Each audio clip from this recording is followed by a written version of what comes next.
Justiça nega habeas corpus para presos da Operação Caifás em Formosa. E ainda, polícia investiga a morte de 2 presos na cadeia de Águas Lindas. Pacientes de hospital público do DF com medo dos furtos e assaltos. Secretaria de Saúde monitora surto de doença em escola. E o Azulão a um passo de garantir uma vaga na final do Campeonato Brasiliense. É agora, no Jornal Anhanguera, 2ª edição.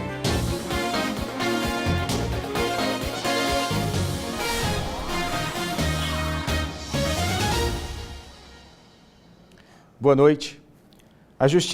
O Tribunal de Justiça de Goiás negou o pedido de habeas corpus para o bispo e os padres presos na Operação Caifás do Ministério Público. Eles são suspeitos de desviar mais de R$2 milhões da Igreja Católica de Formosa.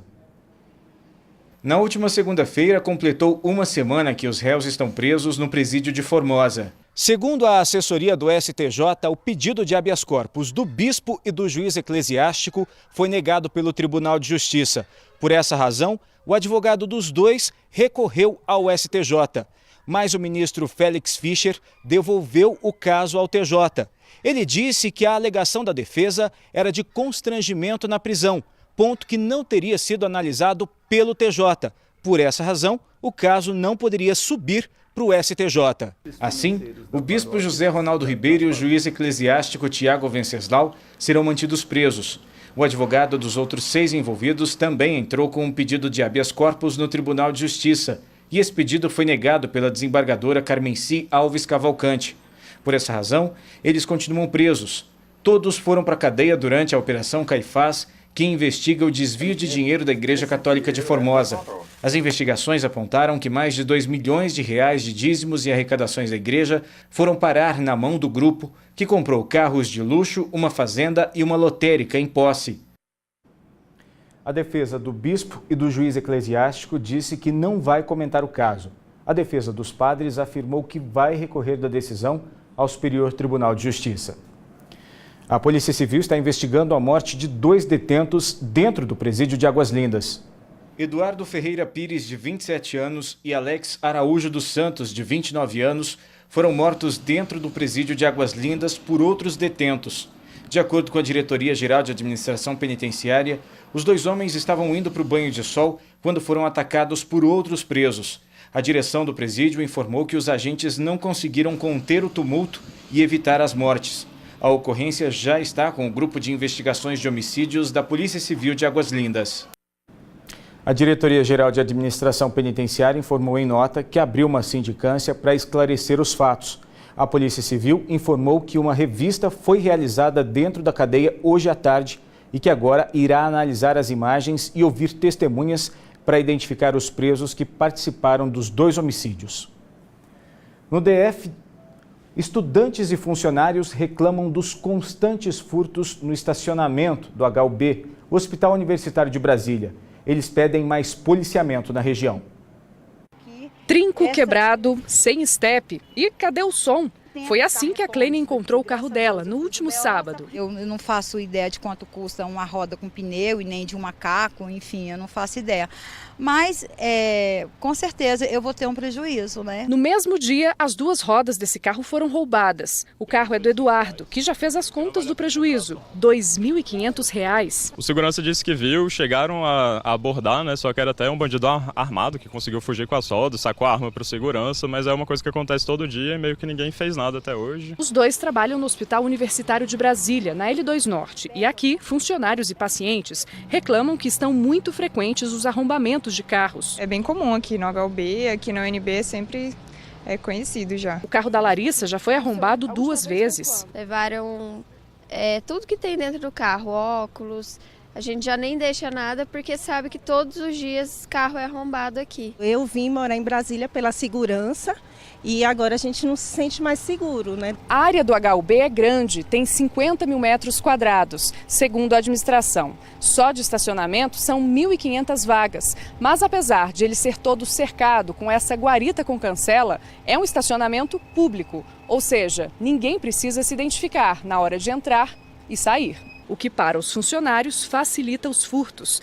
A administração do HUB diz que o hospital tem 70 vigilantes, mas que o foco deles é a segurança patrimonial. Por isso, nem armados eles andam. E que desde janeiro também tem ronda 24 horas, feita num carro com uma dupla de vigilantes. Nesse ano, o hospital disse que só tem conhecimento de 4 ocorrências.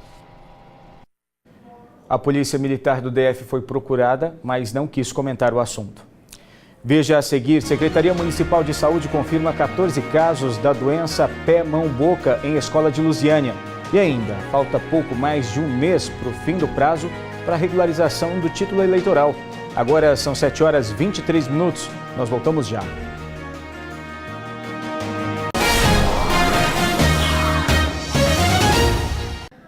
Hoje foi a primeira audiência na Justiça dos policiais militares acusados de matar um refém em Senador Canedo, na região metropolitana de Goiânia. Os PMs foram denunciados por homicídio e também por tentativa de forjar uma troca de tiros. 15 testemunhas foram chamadas para prestar depoimento, 13 de acusação e 2 de defesa. Os réus, o sargento Gilmar Alves dos Santos e o soldado Paulo Márcio Tavares, acompanharam a audiência. O advogado deles disse que os PMs agiram em legítima defesa e que tentaram simular uma troca de tiros porque ficaram desesperados. Fruto de um momento em que a Polícia Militar do Estado de Goiás especialmente tem vivido, que é a perseguição de órgãos persecutórios. Segundo denúncia do Ministério Público, foi da arma do soldado Paulo Márcio Tavares que partiram os tiros que mataram o auxiliar de produção Tiago Messias. O sargento Gilmar Alves tentou simular uma troca de tiros para justificar a reação dos PMs. O caso foi em novembro do ano passado. O carro da empresa onde Tiago trabalhava foi roubado e ele levado como refém. A mulher do auxiliar de produção ligou para a Polícia Militar e explicou o que tinha acontecido. O veículo foi perseguido por uma viatura da PM. Uma equipe especializada do GPT deu apoio à ocorrência e fez um cerco no centro da cidade. O carro roubado foi recebido a tiros na principal avenida de Senador Canedo. Tiago foi morto com 2 tiros. Os policiais militares foram denunciados pelos crimes de fraude processual, por tentar forjar uma troca de tiros e por duplo homicídio qualificado. Além desse processo na Justiça Comum, que corre aqui no Fórum de Senador Canedo, também existe outro na Justiça Militar. O sargento e o soldado continuam presos no presídio militar. Os outros 2 policiais da equipe foram afastados das funções. Para a viúva do auxiliar de produção, o despreparo dos PMs fez a ocorrência terminar em tragédia. Não tem como falar que foi por legítima defesa ou alguma coisa assim, porque eles não foram nem abordados, não teve abordagem, eles já chegaram atirando. A Secretaria de Saúde de Lusiânia está monitorando o surto da doença mão-pé-boca numa escola municipal aqui da cidade. Nos últimos dias foram registrados 14 casos. As manchinhas vermelhas pelo corpo chamaram a atenção da mãe da Emanuele. Há 2 dias, a menina já apresentava um quadro de febre e diarreia. Nessas fotos dá para imaginar o sofrimento da pequena. A região da boca, das mãos e dos pés ficaram cheias de bolinhas. E a menina de 4 anos mal conseguia dormir por causa das coceiras. Aí eu levei ao médico e chegando lá ele falou que era uma simples bactéria, que não tratava com medicamento, com pomada nenhuma e passou ceflexina. Mas o caso não era tão simples assim. E depois de ouvir uma segunda opinião, o médico descobriu que Emanuele estava com a síndrome mão-pé-boca, causada por um vírus chamado Coxsackie, que pode ser transmitido pela saliva, contato com fezes e até mesmo com as bolhas de quem está contaminado. O principal é acompanhar esses sintomas, controle de febre, controle da hidratação. Então a gente tem que fazer o possível para aliviar a dor, principalmente da boquinha, para a criança conseguir pelo menos ingerir líquidos nesses 3, 4 dias e evitar a complicação secundária, que são as bactérias. Ainda não existe vacina para a doença. No caso da Emanuele, a contaminação foi na escola. E além dela, outros 12 alunos e uma professora também ficaram doentes. Por causa do surto, a Secretaria de Saúde enviou uma equipe ao colégio para orientar pais e professores. Os alunos com suspeita da doença devem ser mantidos em casa por 10 dias, que é o período de maior risco de contágio. Fizemos uma visita com a Vigilância Sanitária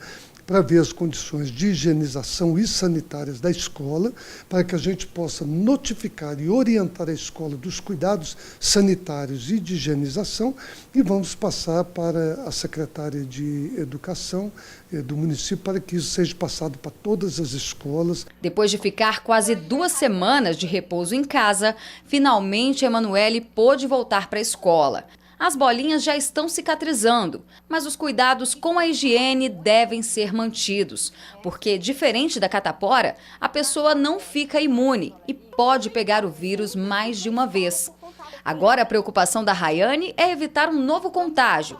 Tarefa nada fácil, já que as crianças nessa idade têm uma mania difícil de controlar. Não tem jeito, eles põem a mão na boca mesmo. Pega em qualquer lugar, põe a mão na boca, não tem como. Por mais que a higiene sempre está ali, sempre lavando as mãos, não tem como. E amanhã a Secretaria Municipal de Saúde vai passar um treinamento para os funcionários das escolas municipais. Esse ano tem eleições e se você tem alguma pendência com a Justiça Eleitoral, saiba que ainda dá tempo de se regularizar. O João Pedro veio tirar o título pela primeira vez. Ele preferiu não deixar para a última hora. Se eu não tirar no título, não tenho outras, tipo, uma forma de fazer curso público, não tem essa solução, entendeu? Impedido. O eleitor tem até o dia 9 de maio para regularizar situações como título cancelado, transferir o documento de cidade ou mudar o local de votação, pagar multa por não ter votado e tirar o primeiro título. Quem perde o prazo fica impedido de votar este ano, além de outras complicações.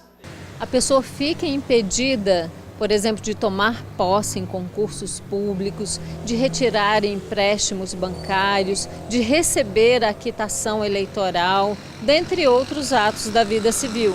Segundo o Tribunal Regional Eleitoral, todas as 246 cidades do estado implantaram a biometria. E ainda dá tempo de fazer esse cadastramento. A eleição este ano será a primeira com o sistema. A movimentação aqui no TRE tem sido pequena. De acordo com a juíza eleitoral, cerca de 20% dos eleitores ainda não regularizaram o título. E quem deixar para a última hora corre o risco de enfrentar fila ou de não conseguir resolver a situação.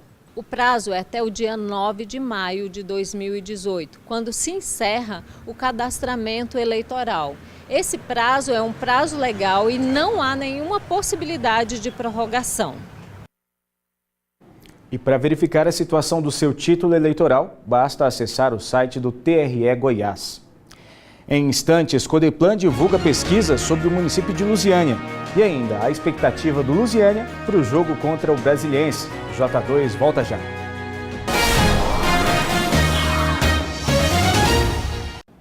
A Codeplan, Companhia de Planejamento e Desenvolvimento do Distrito Federal, divulgou hoje uma pesquisa que fez um raio-x do município de Lusiânia. A cerimônia foi na sede do Instituto em Brasília. A pesquisa foi feita no ano passado e traz informações em áreas como infraestrutura, geração de empregos, educação e saúde. Os dados são importantes e vão ser usados em estudos e planejamentos tanto do poder público quanto da iniciativa privada. Semana Santa e a procura pelo peixe sempre aumenta. Nossa equipe foi então até a Feira do Pedregal saber o que tem de opção para o consumidor e também como está a expectativa de venda dos comerciantes.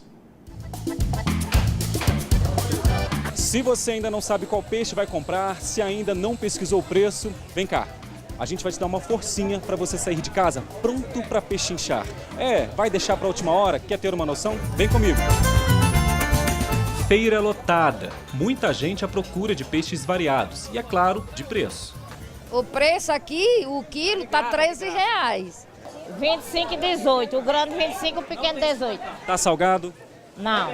A Neuza veio atrás do salmão, que está custando em média R$60 o quilo. Mas ela conseguiu um desconto. R$40. Bem... Já mudou a figura, né? Mudou bastante. Teve cliente que achou o precinho um pouco salgado, viu? E vai comprar o que aqui hoje? Surubim. Vai pechinchar? Vou pechinchar porque tá caro. Quanto tá o preço do surubim? O surubim hoje tá 22. 22? Quanto que dá para fazer para a senhora? 20. E aí, Alcione? Não, ainda continua caro. O mercado sai muito mais barato. Por mais que não é limpo, mas sai mais barato. E os comerciantes estão otimistas com as vendas. A venda está aumentando em 30% em relação ao ano passado. Qual a expectativa? Você acha que vai vender mais? A gente espera, né? Não é não? Leva o peixe limpo, como é que é? Limpo, olha, limpo, cortado. não tem trabalho para a esposa, não tem fazer sujeira em casa. Vai levar um descontinho. Vai levar um descontinho. Ah, mas para dona Rosilda, peixe não é só na Semana Santa, não. Todo final de semana eu compro peixe, eu adoro peixe. Importante mesmo pechinchar, né? E o Lusiânia está a um passo de garantir uma vaga na grande final do Campeonato Candango. Depois de vencer o Brasiliense no jogo de ida das semifinais, a equipe fez hoje o último treino para a partida de amanhã. E a equipe da cidade tem uma turma que está confiante na classificação. Quem chega nessa casa logo identifica que aqui mora um torcedor do Lusiânia. A paixão pelo time é tanta que há 12 anos o Santiago faz parte da torcida organizada.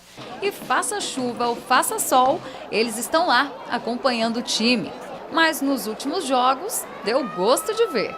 O time começou assim meio devagar, né? E foi evoluindo, cada vez evoluindo mais. E agora a torcida se empolgou total. Prova disso foi domingo no Serra do Lago, lotado, né?